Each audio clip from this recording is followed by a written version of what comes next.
Well, hello and welcome to this episode of the Terri Cole Show. I am so excited that you are here. You might have heard of my next guest.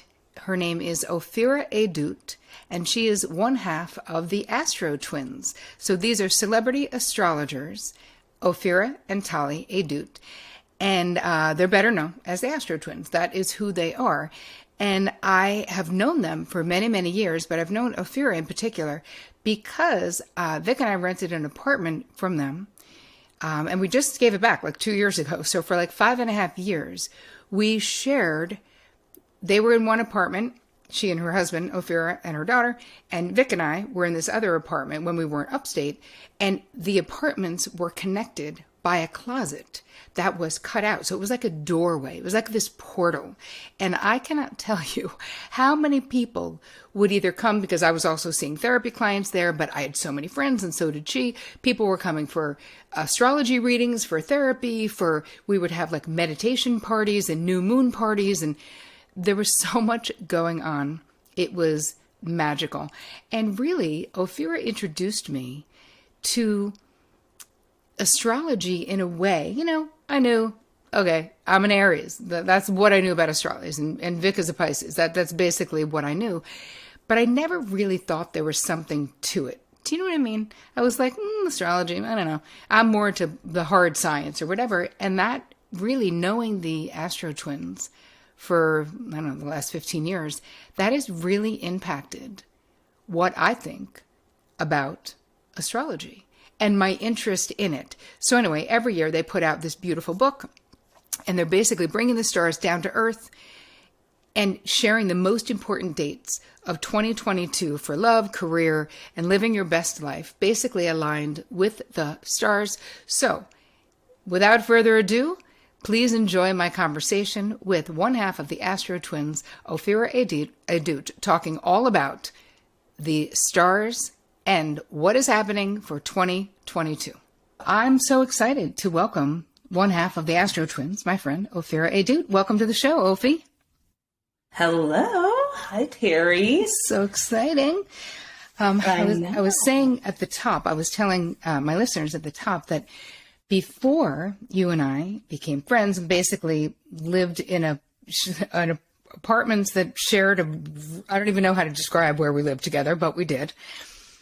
The Lion, the Witch, and the Wardrobe. We connected our apartments by a closet. Yes, that is what happened. So that was super fun. And what I learned through that time, because I always was like I was an astrology dabbler, where I was like, I'm an Aries. Yeah, that's very true. But what I learned from knowing you and really being able to ask you questions about, is this a good time to sign a contract? Is this a good time? And years ago, I never would have thought.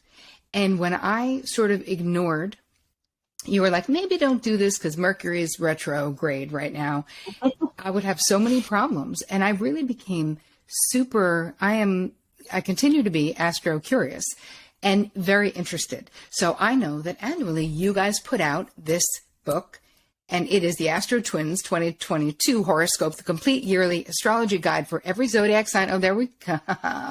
Here it is for those who have video. Beautiful. Mm-hmm. So I really want to talk about what is in the book, and I want to talk about what's in store for 2022, and let's talk about empaths and what they can expect. Let's just do the whole thing. Yes. Let's talk about it for your listeners and the things that they care about, which are their relationships with themselves and others, yep, and boundaries, and how to continue being conscious light workers and empathic in this new, as I call it, the Aquarian decade, which I'll explain. So, yes. And I mean, I just want to say back to that closet that we shared, like an astrologer on one side of the closet, a therapist on the other. I mean, would you ever even have to leave? We both have our moon sign in Scorpio. So which translation means our favorite thing to do is analyze what makes human beings tick for, days, months, years. Okay, we had so many people streaming through our shared apartment complex of just cycling through, right? All of our friends would come through, and then we would come to your side. It was so much fun. It was like being in college, but with someone I chose to be with. Exactly. I would keep that going forever. So 2022, the book. So this is our 10th year doing the book. God, congratulations. That's so amazing. I was recently called an OG of astrology on a couple podcasts. I wasn't sure if I should take that as a compliment or like an indication of the passage of time. But you know what? I'm like, I have been doing this for a while. So it's our 10th year writing this book. It gets thicker and thicker by the year. It's over 600 pages again in 2022. God. And we give an overview of everything that's happening on the planet, all the new moons, full moons, retrograde. So it's not a calendar, but it is. It's like you can open it any day of the year. At the back, there are hot spot dates for every month. So we pull out the most important dates of every month for everyone. And then there's a chapter for every sign. So it's intended to sit on your coffee table or by your bedside or on your phone. It's paperback and PDF. A lot of people like to get both so they can have it handy, but also mark it up. And it's intended to like give you a horoscope hack all year long. Like why, some suffering is it's inevitable, but some suffering is optional. Mm-hmm. So like, if it's going to rain outside, you get to take your umbrella or not. So this is your umbrella. Yes. What I love about an umbrella too. Yes. What I love about having the book, though, is what I find is that every year that I have it, people come in and immediately can't wait to look up there. You know what I mean? There's. Oh yeah, you used to have it out on the table. I did, and people were like, "Wait a minute, hold on." I had a lot of your books actually, and people were super into, but always this one because we're always interested in. So what is happening? For my sign, what is going on this year? And this has been such a time of upheaval for so many people. Yeah. And hopefully you guys, if you're not following the AstroTwins on Insta, you should be, because I go to you guys every single day to I just love to see what you're talking about, see what is happening. It's another way of being informed for me. Sorry, back to the book. Yeah, no, it's all part of the whole cosmic thing. And I'm going to be asking you questions because I'm curious about like what people are coming to you for now and if it lines up with the stars. I'm sure it does. Mm-hmm. So to give a little, backup context to this decade, at the end of 2019, people were talking about the roaring 20s. And I looked at the lineup of the decade. I was like, this is a little bit more like the boring 20s. And I made a video about that. Mm-hmm. I was like, it's about building and infrastructure and like learning technology and learning all these like boring but essential things that would be good for us. And I didn't expect it to turn out quite like this, although we did predict a black swan event in our 2020 book, which we all know what that is. But at the end of 2020, Jupiter and Saturn came together in the sky. It was called the Christmas star by newspapers, but it was the great conjunction of the two. And that launched us into this over a century, nearly 2 century new phase. So we went from a couple centuries of being Earth focused, which is about owning land and property and material needs and security in your family and just our day-to-day lives and needs and gratification, into what I call the air age, the Aquarian decade, which is about community and new models of, how we share and relate and more about ours than mine. Mm-hmm. So we're going into the 3rd year of that. And so now I want to ask you if you're finding that lines up with what people are coming to you about, Terri. Yeah, it actually does. And I think that there is a lot of what I've seen in the pandemic with clients is that because our regular defenses and our sort of burning through the day, dropping, getting up, doing it over and over again, that all got interrupted because the universe just hit the pause button, whether you wanted to be paused or not, that a lot of people were rethinking what they were doing, rethinking how they wanted to be in the world. And a lot of it had to do with people feeling more community oriented, more philanthropic, creating these pods with, again, it's like community, right? It could be some people it was their families, some people it was friends that had a similar belief and sense of security and protocol that they had. So I really do see this shift from being so self-focused, because what the pandemic did is, for people who understand how viruses work, is realized that I'm protecting myself, because by protecting myself, I'm also protecting you. Like it used to not be that, right? If we weren't talking about a virus that works that way, there'd be things where you'd say, well, if you want to kill yourself, then that's your right to do whatever. This made us be inextricably linked in a particular way that definitely brought the we-ness to the front and sort of the me-ness a little bit down. Yeah. Okay. See, I mean, it's totally lining up. And I think that it's requiring new sets of tools and skills that you bring to people, Terri, because, we've been trained for all these years. I mean, you and I met in like a women's, business mastermind, conscious spiritual entrepreneur group that a lot of our mutual friends are part of.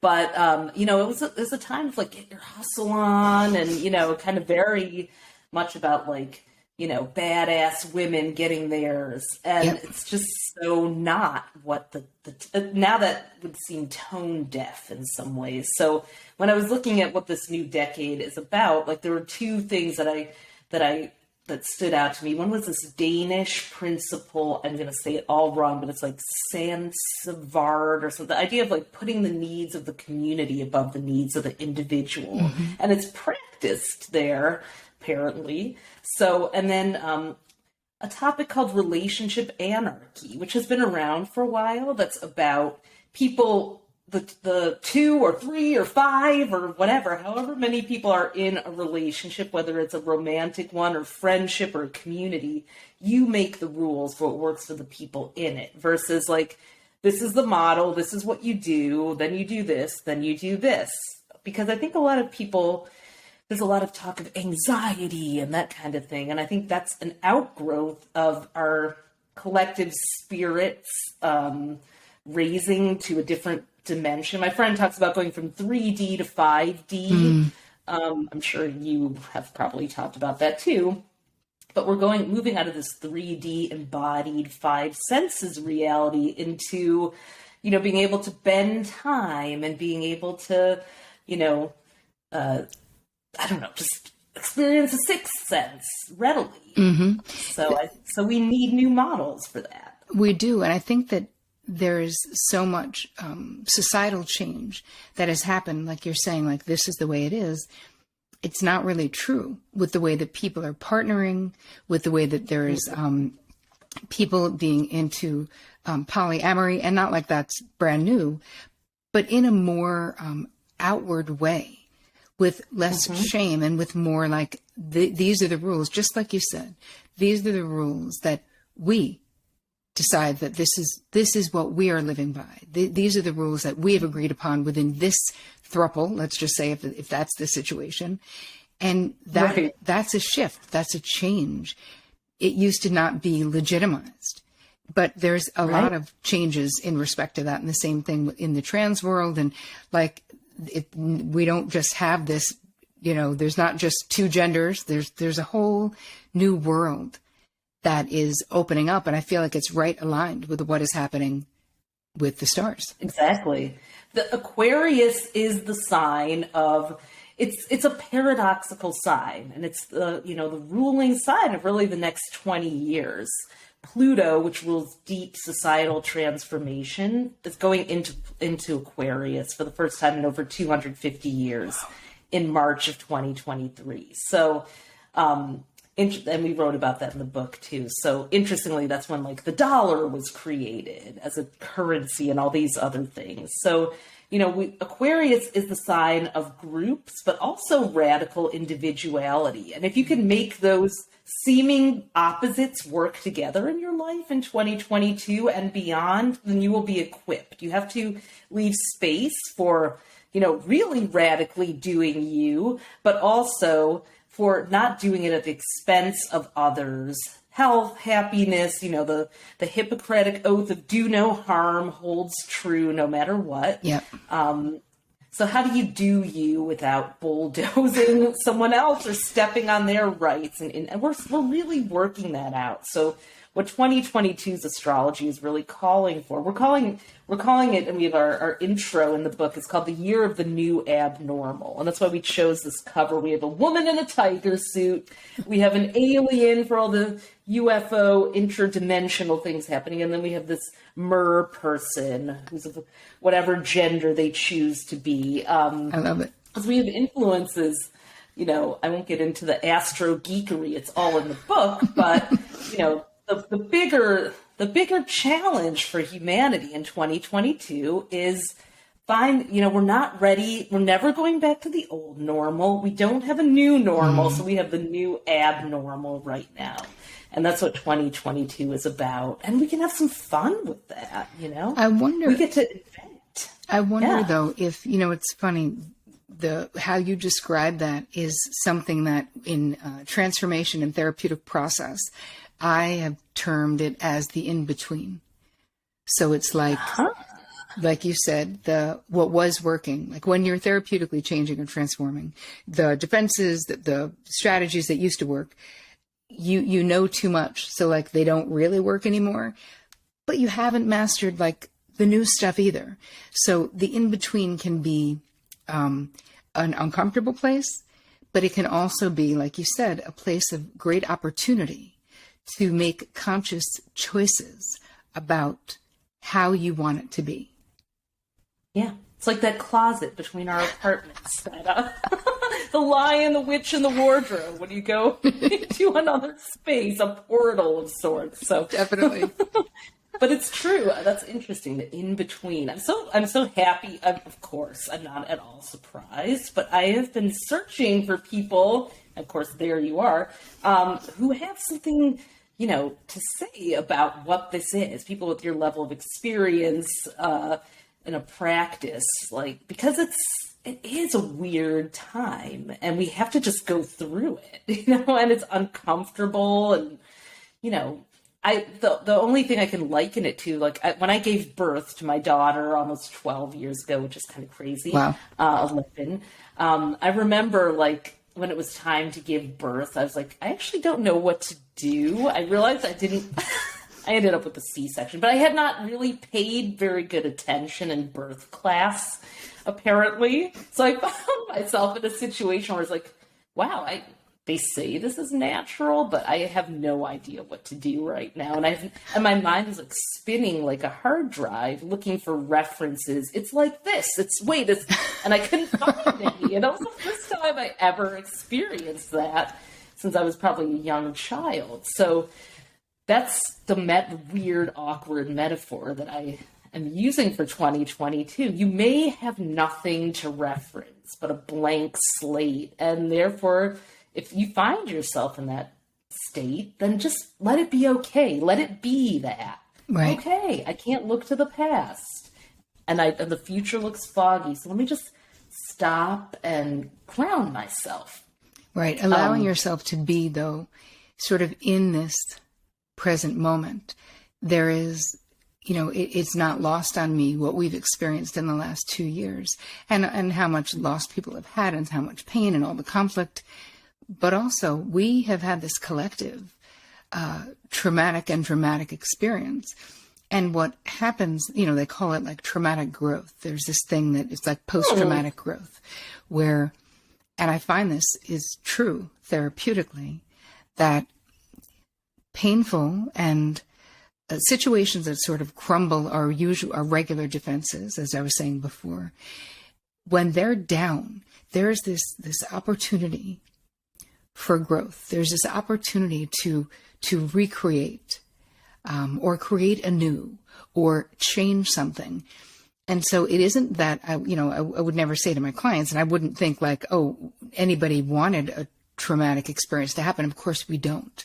But inherent in those experiences are opportunities to take a hold of what is happening in your life, to think outside the box, to allow yourself to change, to give yourself permission to course correct, perhaps, to really look at, because I found this with a lot of couples, that people being locked down, living in small spaces or even big spaces, but being with people that maybe potentially they spent 1 hour a day with, now spending 24 hours a day with, and all of the added psychological, emotional labor that was happening with parents, homeschooling, all the things that, Oh my God, yeah. all of the cracks that were, the problems that were there became super amplified. So either relationships got better, where people are like, let's deal. We need to. We're going to get therapy. We're going to, let's make rules. I put out a lot of content about how to have boundaries in your home during this time, and physical boundaries, all this stuff. But then you had people who just imploded because they were ignoring what was happening, kind of. So again, this speaks to exactly what you're saying, Ophi, about where we're going and what are the possibilities for 2022. And I feel like it can be really exciting.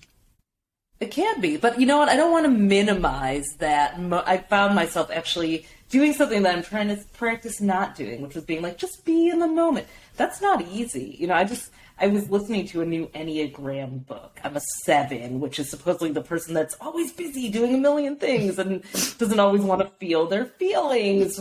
I think that sounds like me. But I've been trying to practice just like letting a feeling be, and it's overwhelming sometimes. So when people find themselves with that same person, we've been busy on the go, and then when we had to stop, we also realized, it was so perfectly timed with this major astrological shift. The collective North Node, which is our destiny, has been in Gemini since May 5th of 2020 and will be till January 18th. And Gemini rules neighborhoods, communities, and language. So all of that broke down to be reinvented. So we're pushed into being local. Meanwhile, the karmic South Node, which is the thing that gets sent underground, was in Sagittarius, which rules international travel. So travel ground to a halt. We were all forced to be in our neighborhoods. Wow. But what also broke down, in addition to all the media disinformation, was words and ways of describing. Like people are like, I thought I was living happily ever after in this family unit or home, and now all of a sudden I just want to be somewhere else, or I'm feeling all these things that I have no way of verbalizing. Yeah. I'm sure you help a lot of people with that, but I think we're really still in the very beginning. I hope that we take that and don't. That's why I think the new abnormal is a beautiful opportunity, because we don't want to go back to that, like just ignore it and make plans, or go have a drink, or go to Disney World, or go numb out in some material pleasure that is a part of the prior phase of humanity. Yeah. That's like, this is not going anywhere. No, it's not. And, it's so interesting that as much as I didn't plan, right, obviously, I released my very first book during the middle of a global pandemic. So clearly I didn't do the book tour. I mean, we were going to be doing Europe. We were doing everything. What I found though, it was totally fine to do it from this yellow chair, which is basically what I did.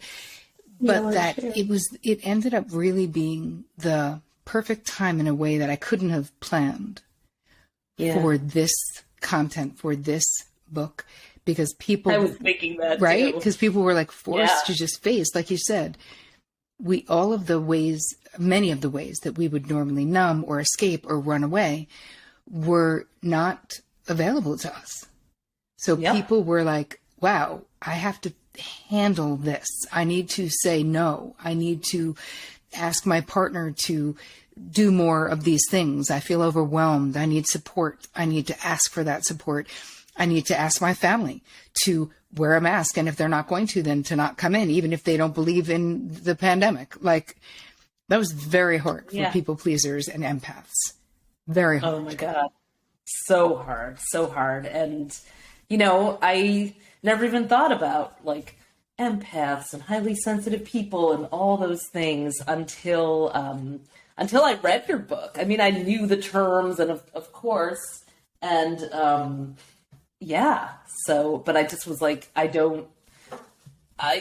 am one of those and I have no idea what to do. Like, Right. about how to get my space a certain way. So, Right. yeah. So what do you, for empaths, I know we had talked about this before a little bit, but what do they need to know about 2022 astrology? Because I have so many of my people are empaths. And of course, as we talk about that, my daughter's crawling under the table to, that's okay. You can be in the camera because that's real life. That's right. Know? Do your thing, Sibel. I have no idea what she's looking for. Maybe the dog. Oh, the leash. Okay. All right. There you go. Life in the mid, whatever, pandemic. Wherever we are. Empaths. Yeah. This is a great moment to do a little quick, and there's the dog, a quickie about what each sign should go through. We can do it like fire, earth, air, and water signs. Okay. So, do people know what their sign is, though? Like fire, earth, air, and water? Sure they do. Okay. So the fire signs, that's us, Aries, Leo, and Sagittarius. Okay. So in 2022, it's about really being with your feelings. That is your new abnormal. And so even, fire sign empaths tend to they go into action and they fix stuff for people. Fire is active and it's about, doing. So fire sign empaths, Aries, Leo, Sag, try to pause before you do. Take that pause between stimulus and response and, be like, well, I don't have to fix this right away. Let me just let it settle, Mm-hmm. There's unless the world is literally about to explode, then just pause, and see if you can, not take on fixing it alone or not go into the hero role. Mm-hmm.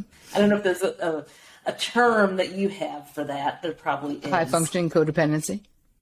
Oh, yeah. I think I have a master's degree in that one, especially as a twin. Yes. I was born to be codependent. Not really. But, and then earth signs, that's Taurus, Virgo, and Capricorn.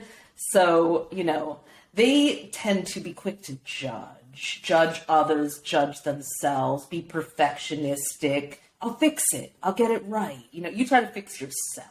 Or you go to this very sort of one-dimensional thinking of like very sort of, there's the righteous empath who's like, how could they do that? And this is, it's like the finger will point back at you. So instead of looking for ways that you can be in the victim role, unless you genuinely are a victim, but nonetheless, we don't want to keep you in that mentality. It's very much a year that's about community, not trying to get it all perfect and then come out and ask for help. Like the person that like cleans their bathroom before the housekeeper comes. That's the metaphor. So let people see some of the mess because they might have a better idea than you do. Right. You don't have to be right all the time in 2022. What a relief. And then the air signs, Gemini, Libra, and Aquarius. So they tend to joke about stuff, or like they make light of it, or they're the, I would say probably the people pleasers or the minimizers, more denial. I'm good, I've got it, and then they go home and cry. And why doesn't anybody, Yep. So unless you're going to a psychic, nobody's going to be reading your mind in 2022. So the air signs, Gemini, Libra, and Aquarius, try to say I feel instead of I think a little more.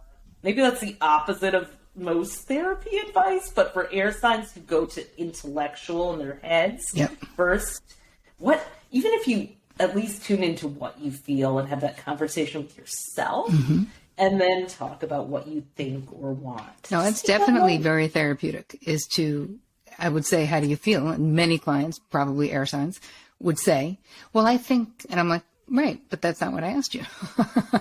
Exactly. Our best qualities can get us into a lot of trouble if we overuse them or make them into kind of like a strong suit. So, like, air signs are very clever and they'll breeze past the thing that would be the portal into what they really need to be looking at. So, don't rush past it. Just, yeah, everyone needs to slow down a little bit. And then the water signs, Cancer, Scorpio, and Pisces, Vic's sign. You have a lot of water signs, and we both have water moons. So they become not high functioning, codependent, let's just say low functioning. They completely lose themselves in the other person and become I would say it's avoidant. Like, oh, someone else has a problem. Awesome. I'm going to pay attention to that. So I don't have to pay attention to my life. And I can procrastinate a little more. So, but Jupiter, the planet of luck and growth and, abundance, is in Pisces. It just went into Pisces December 28th till May of 2022, May 10th. So all the water signs are like having this big cosmic coming out party. They've been happily hibernating in their little hobbit holes all of 2021. Which I think Vic probably does anyway with his paintbrushes and amazing artistic abilities. But just because you're a self-entertaining water sign doesn't mean you should be they either escape and block out the world or they get lost in someone else's problem. This is the year to uncomfortably allow yourself to be about you. Allow yourself to receive attention or initiate things instead of waiting for things to come to you, being more proactive. So yes, I'm going to make him listen to this. That's all in the 2022 book here in more detail. So where can people get the book? Tell us that. Yes, you can get it on Amazon or any bookseller. But we would love if you got it directly from us, astrostyle.com/2022 book. And that allows us to give you bonuses and, send you special goodies throughout the year. So super duper fun. I love, I feel like we should do this every 6 months to kind of follow up with, so where are we now? And now we're in the middle and I don't know, with my listeners, I'm curious to see how people receive this, but I think a lot of them are like me, the way that I used to be, but are becoming so much more interested. And I find that you guys are so accurate. Part of why I became a convert, not just because we shared a closet, was because I saw truth in what was going on. And I felt understood in this different way. It was really, really fascinating. So you guys, if you want to know what's in store for you for 2022, all you got to do is go to astrostyle.com/2022 book. Go get it. Get the bonuses. Join me and Ophira and Tali, the AstroTwins. And if you're not following these lovelies online, you should be. They're putting out stuff every single day that you can read. And I find it very helpful and very hopeful to me. So thank you, my friend. I super appreciate you spending a bunch of time with us today. I hope everyone goes out and gets their astrostyle.com/2022 book. We're going to love it. That's right. Thank you, Terri. You're welcome.